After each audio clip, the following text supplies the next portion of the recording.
આબ ઉપર આબ ફાટ્યું. પહેલા વેરો ભરો પછી સહાયનો લાભ મળશે.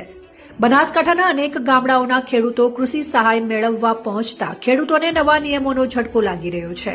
પોર્ટલની મુશ્કેલી વચ્ચે ખેડૂતો ફોર્મ માટે ભટકતા હોય ત્યારે સરકારના ઇશારે પડતા પર પાટું મરાઈ ગયું છે.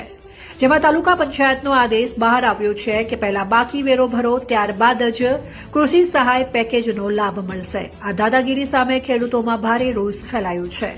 કોને આદેશ આપ્યો છે કે સહાય માટે આવતા દરેક ખેડૂતનો સૌથી પહેલા વેરો વસૂલવો, વેરો ભરી આપ્યા બાદ જ ફોર્મ સ્વીકારવાનો નિર્દેશ છે. રાજ્ય સરકારે 10,000 કરોડનું કૃષિ સહાય પેકેજ જાહેર કર્યું હોવા છતાં ખેડૂતોને તેનો લાભ મેળવવો મુશ્કેલ બની રહ્યો છે. કમોસમી વરસાદથી પહેલેથી જ આર્થિક રીતે તબાહ થયેલા ખેડૂતો વધુ મુશ્કેલીમાં મુકાઈ રહ્યા છે. વારસા એન્ટ્રી ન થઈ હોવાના અને ઘણા ખાતેદારો સંયુક્ત હોવાના કારણે ફોર્મ ભરવામાં પણ અડચણો ઊભી થઈ છે. 3 મહિના છતાં ઘણી ગ્રામ પંચાયતોએ વેરાની વસૂલાત પૂર્ણ કરી નથી.